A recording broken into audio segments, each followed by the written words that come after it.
turn it around, you can get a selfie. Good morning. My name is Stephen Murray. I'm an associate here at Sheil. I've been asked to give the Lenten reflection this Sunday.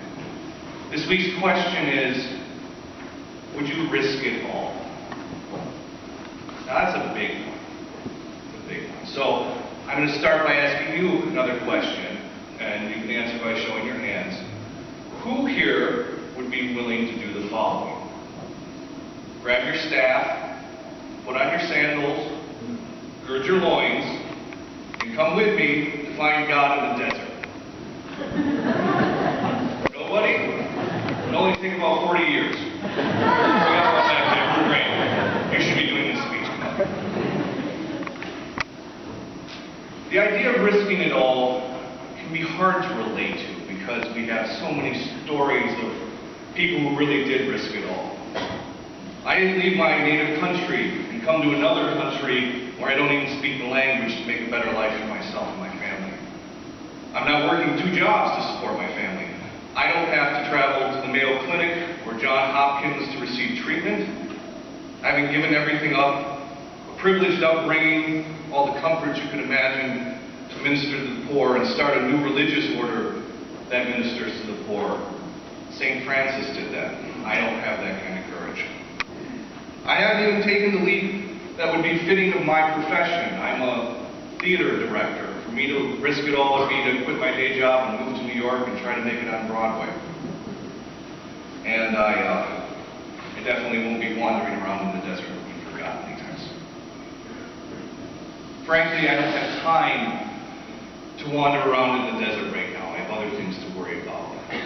In my world, smaller risks keep me up at night, making ends meet, balancing work, making dinner, daycare, broken furnace, and everything else that comes up. Making sure that we are raising our baby girl not just the right way, but good enough. Making sure I'm supporting my wife, my relationship with my sister. Sometimes it feels like I'm wandering in the desert, praying for guidance and getting no response. But I think those are the things, those little things, are a way of risking it all.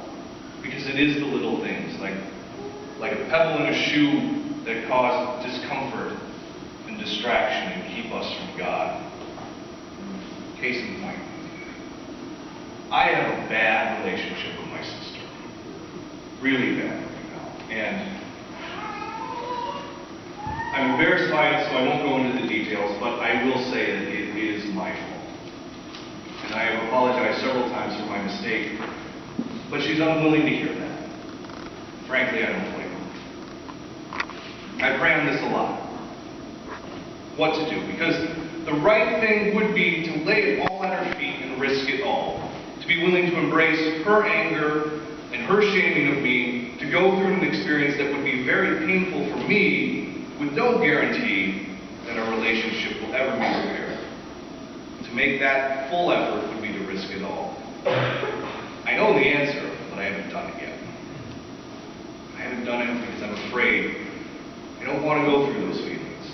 Even though I know it's what I need to do, even though it's a burden I carry with me that I can be rid of, even though it would help to heal, I avoid it because I'm afraid of the risk. And I'm not alone. We all have them.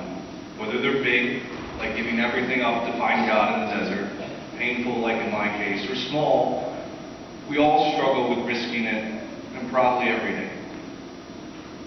So maybe risking it all isn't the point. Maybe risking something is what I need to find a way to do. Risking crossing the threshold into the unknown, the uncomfortable, the uncertain. By taking risk, I open doors to possibilities and rewards I can't even see.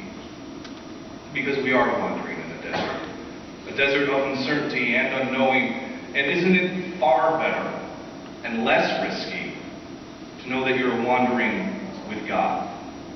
That you have love and support, someone who will catch you when you fall, that you don't have to be alone. If you look at it that way, it's really risking nothing at all, except that you have to say yes to It's the invitation to commit to living it every day. In the theater, there's a game called Yes and it's based on the idea that your on-stage partner is perfect. You should support their choices, or, as we like to say, risks on stage. For example, if you're telling a story and your partner says, once upon a time there were three yellow ducks, boom, that's now the truth. That's the story we're telling. So you jump in and say, yes, and they started out one Sunday morning to visit the grandma. Now, your partner may not have intended a trip to grandma's. They were supposed to go to the lake, but because you said that, that's now the truth, so that they have to say yes, and they picked up a scrumptious picnic basket and set off across the meadow, something like that. There's huge risk in this. You have to trust your partner is not going to make a fool of you in front of the audience. You have to trust that you're going to support each other, that you're going to listen and take the story to its fruition together.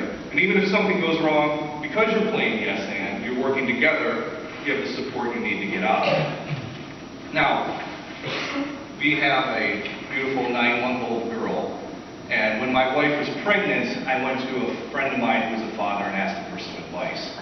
And he said, and this is the best advice I got about parenthood, he said, parenthood is just one high-stakes game of yes and you're playing with a really selfish partner.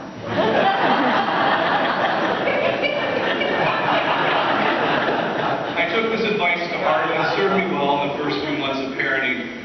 Not only has it taught me patience, but it's provided me with comfort in knowing that I'm taking on all the risks so that she doesn't have to. She feels loved and supported and can go about learning how to walk and crawl and not have to worry about the bigger things.